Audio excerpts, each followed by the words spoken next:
Welcome to the Open Forum in the Villages, Florida. In this show, we talk to leaders of clubs and interesting folks who live here in the Villages to get perspectives of what is happening here. We are a listener-supported podcast. There will be shout-outs for supporters in episodes. This is Mike Roth. And listeners, I'm thrilled to share with you this podcast, which is my passion project for you. This podcast brings you knowledge, inspiration, and a lot of things that people need to know about the Villages and the people living here. Be sure to hit the follow button to get the newest episode. Creating this podcast is a labor of love, even though it demands more time I can easily spare. Now, here's where you come in. You can help us keep the podcast alive and thriving. How? By becoming a supporter. The easy way for you to support us is to visit our podcast webpage, openforuminthevillagesflorida.com, and click on the supporter button at the top of the page, or the purple supporter box. Even a small donation of $3 to $10 a month makes a big difference, and you can cancel your subscription at any time. Your support means the world to us. Stay curious, stay inspired, and keep those headphones on. I hope everyone enjoys today's show. This is Mike Roth on Open Forum in the Villages, Florida. I'm here today with Barbara Quick. Thanks for joining me, Barbara. Hi, Mike. Thanks for having me on. Today we're going to be talking a lot about eBay and how to use eBay. But before we do that, Barbara, why don't you tell our listeners a little bit about yourself? What did you do before you came to the Villages? I moved here with my family from Michigan in 1976. I'm a nurse anesthetist. I'm retired. And in the 1980s, I had gone to an auction. And there I bought a beautiful piece of pink glass. It was a candy dish. I thought it was very attractive. And I took it home and showed it to my mother. She said, "Oh, that's depression glass."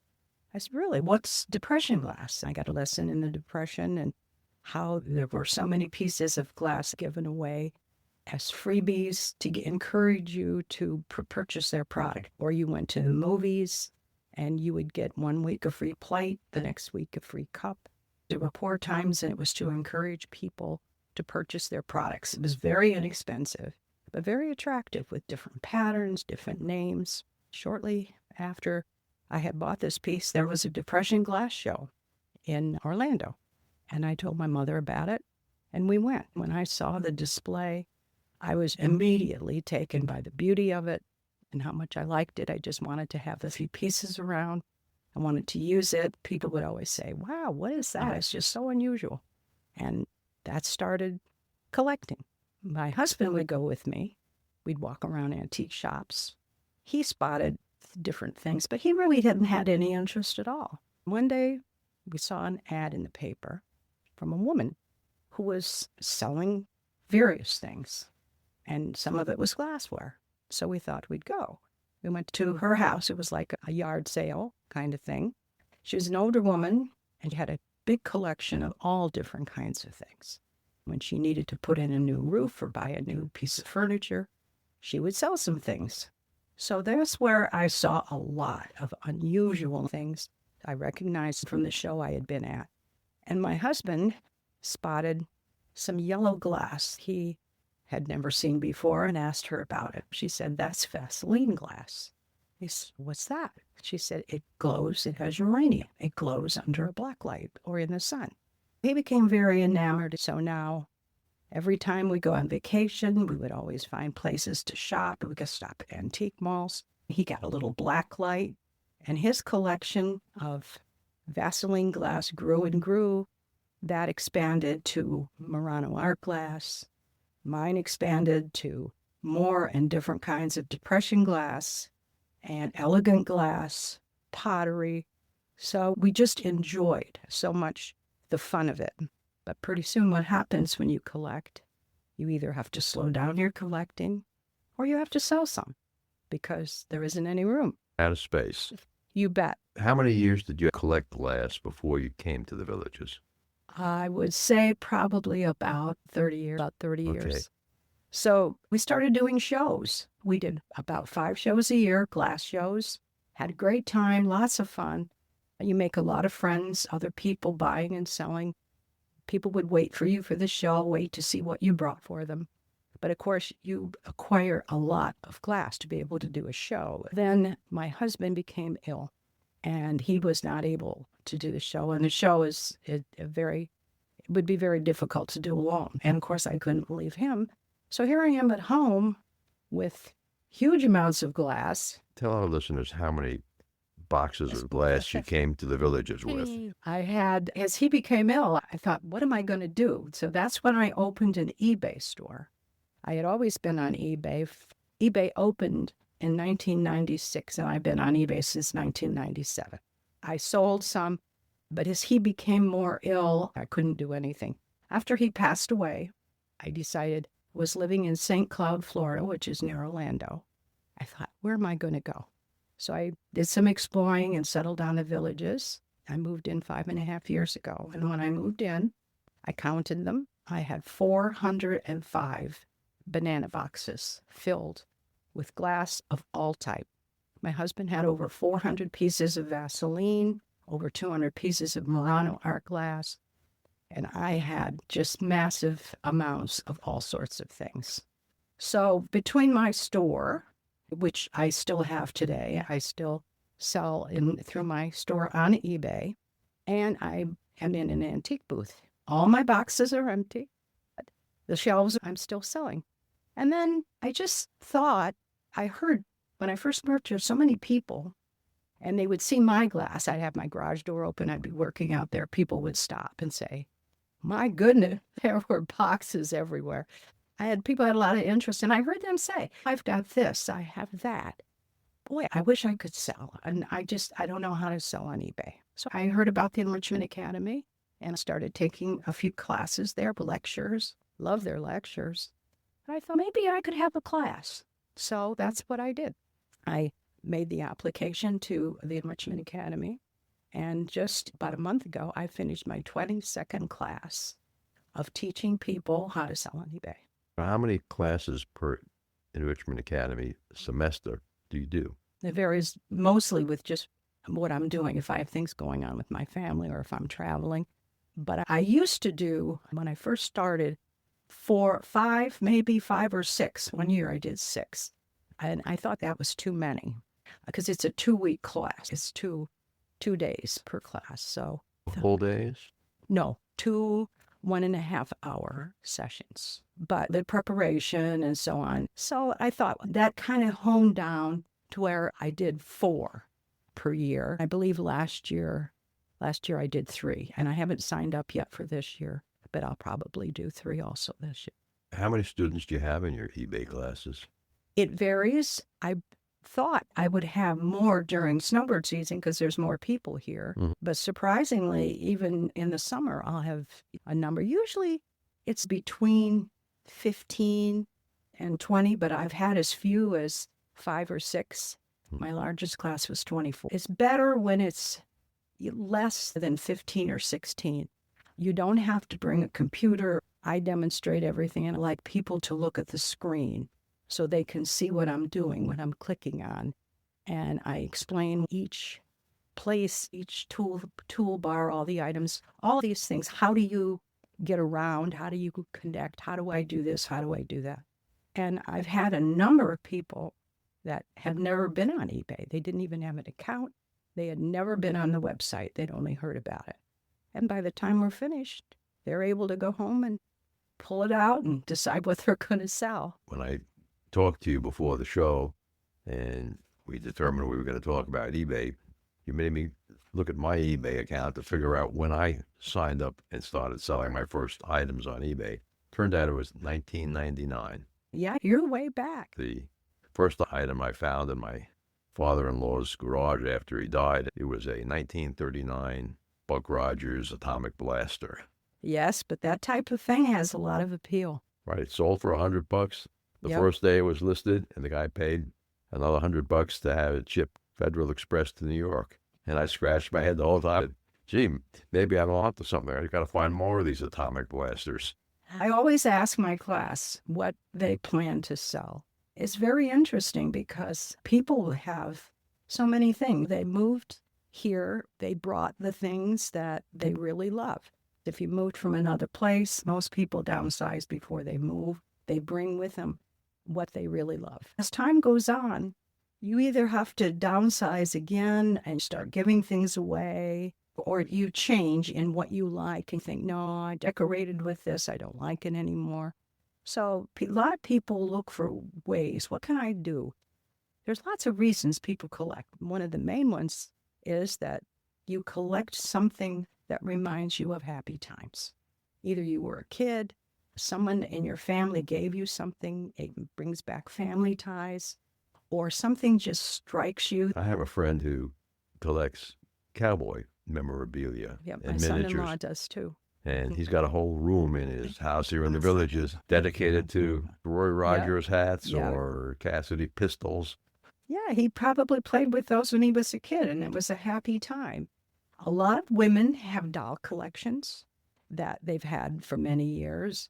One of the things that's a big seller as far as eBay is concerned is handbags, especially vintage handbags or vintage clothing of any kind. It's actually very popular.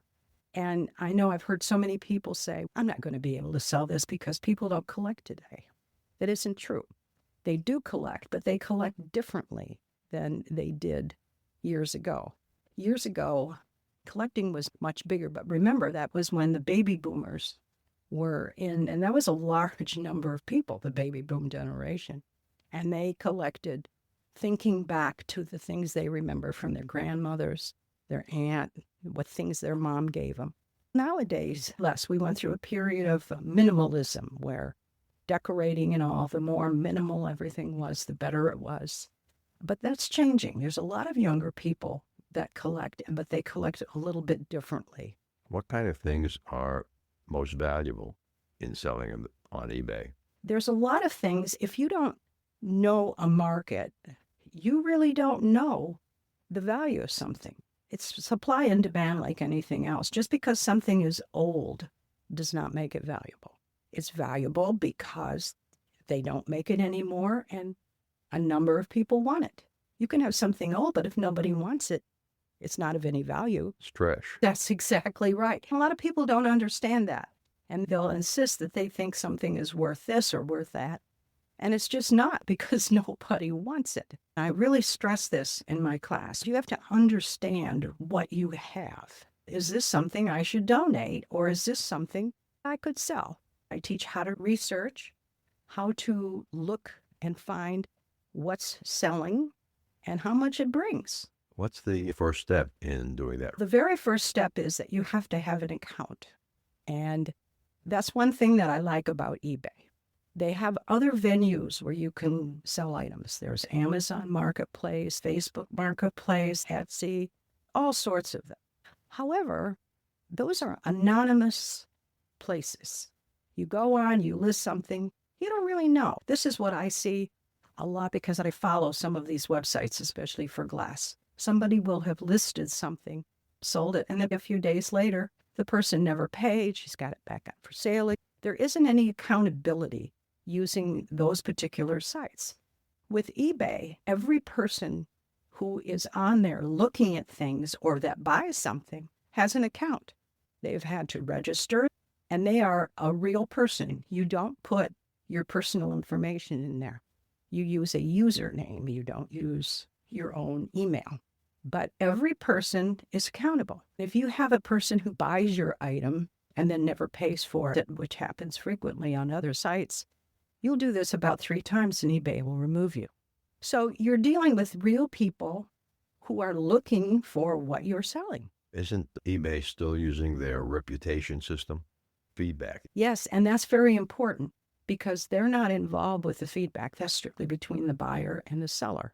And that's one way of keeping someone new to the site can look and see if someone has 1,000 stars and they've been on there for 10 years and they have 100% feedback. They've had all of these transactions. Everyone has been successful. No one is unhappy. So it really is a way of gauging the person and that you're going to have a successful transaction.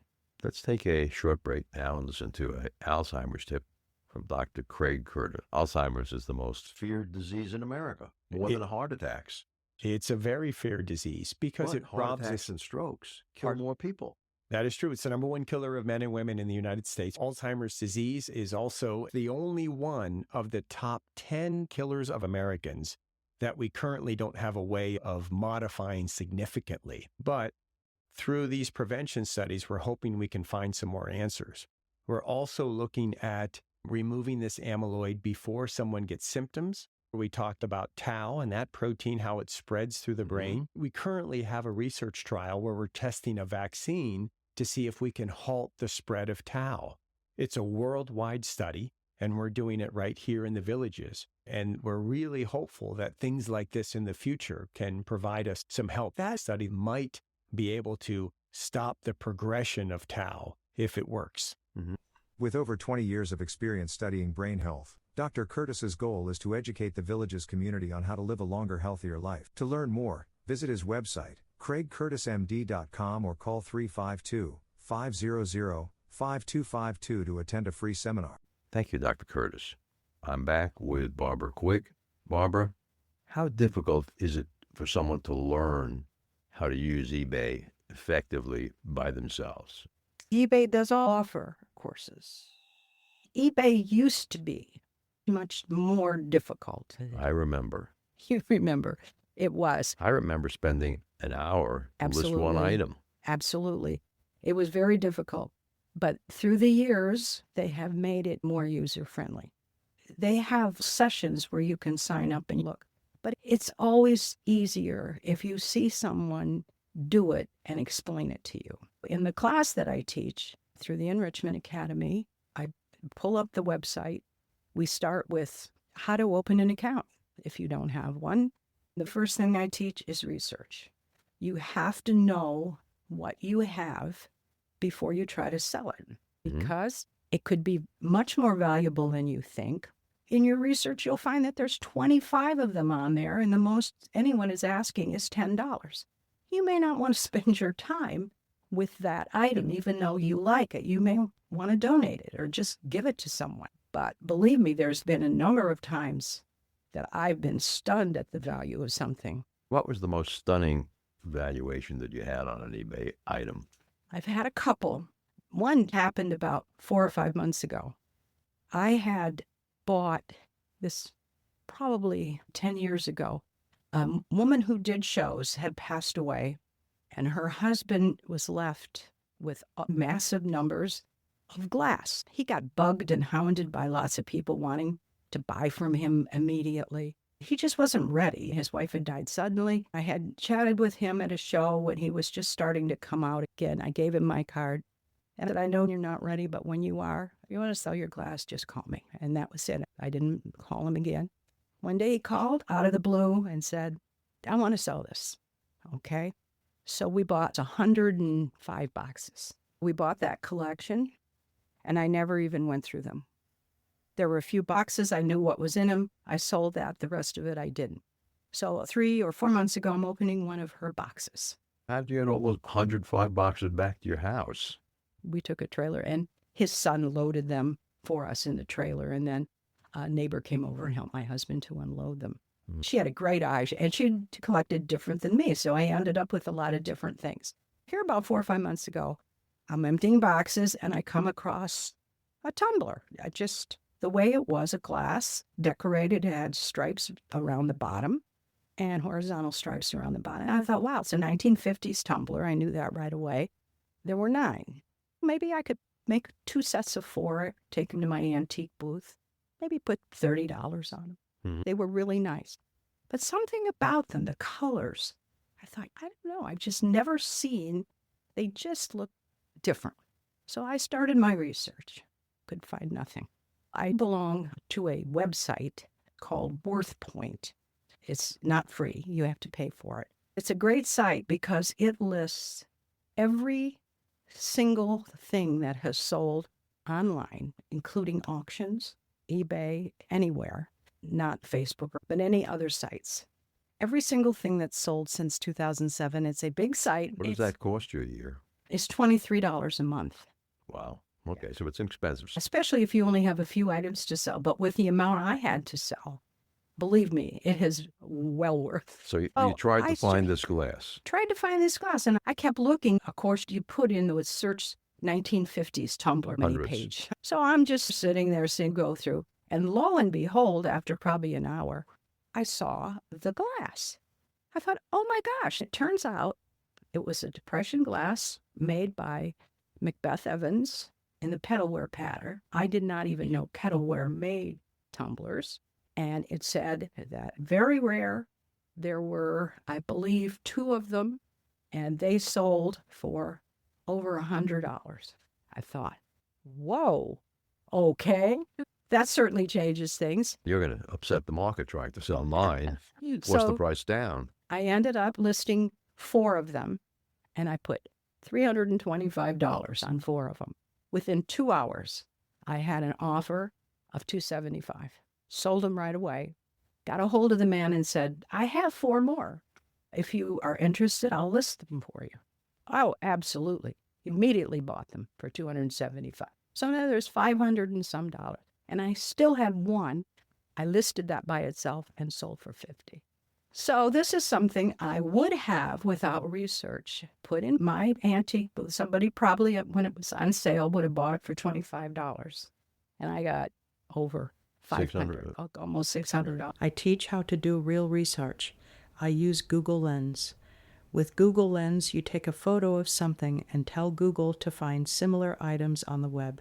Yes, and it's very good. Sometimes you won't find something. It didn't work for those tumblers, but sometimes you will find things. It's really important. Someone told me a long time ago, you should never sell anything until you know what it is and how much it's worth. You can't assume just because it's old, it may not be worth it. We go through that.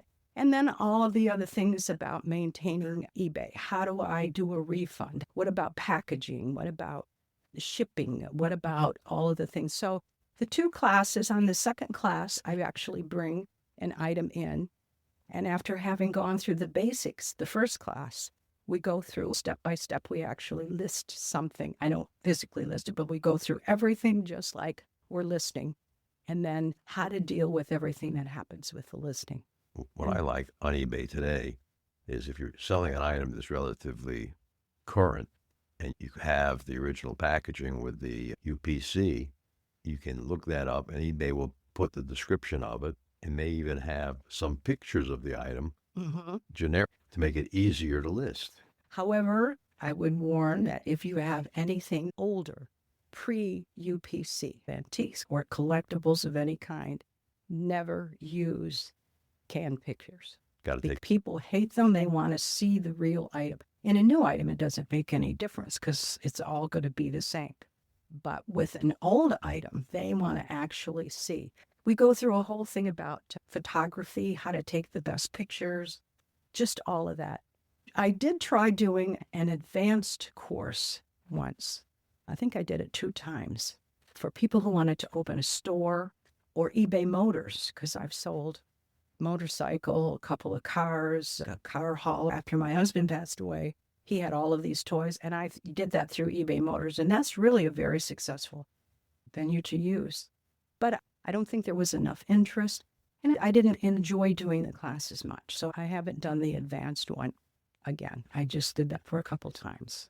One of the things I discovered early in working with eBay was I took a lot of pictures of the item as it actually was. Right. From all sides. They sold more quickly. Oh, absolutely. Now they have an option where you can attach a video. And I think that's very good. Say you have an antique fishing reel, you can show turning the reel. You can show how smooth it works. If you have a tool of some kind, you can plug it in and turn it on. Or if it's mechanical, you can show it working. There's lots of different things. And eBay has improved so much. And I do have to say this, in all honesty, I've been on eBay since 1996, and not once ever have I had any issue that was unresolved, or that the money wasn't right, or that there was anything that created a problem. I have a friend in Cincinnati who would buy failed LED monitors from the federal government for $5 or $10 a piece. He was an electronics technician, and he knew that these monitors failed because a couple of 5-cent capacitors failed. He would disassemble the monitor, find the swelled up capacitors, replace them, and sell them on eBay for $75 a piece. Not a bad deal. Hey, it was a nice living. Right. Now, one of the things that I've had a couple people in the class that do have a hobby, a money-making side job hobby, whatever you want to call it. And I know two in particular that really do very well. They laugh because people will say that you can never find anything at a garage sale. It's all junk. There's a lot of stuff that might not be that great. But believe me, there's still things out there that are valuable. The secret is that you recognize it. So you have to do. What's the last thing that you bought at the garage sale here in the Villages? When I moved to the Villages, I took a vow to myself. You cannot downsize if you continue to buy. And I have bought not one thing since I moved to the Villages. So you moved in with over 200 boxes. 405. How many boxes are you down to? The boxes are empty. They're all empty, but I still have a lot of things on shelves. I'm guessing within 2 years, I'll be done. I used to volunteer at the thrift shop that benefits the hospital, ye old thrift shop. There's a man who came in I knew very well. He was a garage sailor. He would tell me about the craziest stuff he bought, really valuable. One of the ones that really impressed me was he was all excited. He came in and he said, "You won't believe what I bought." He was just walking around. It didn't look too interesting. And we spotted some boxes in the back. They were Buddy L trucks.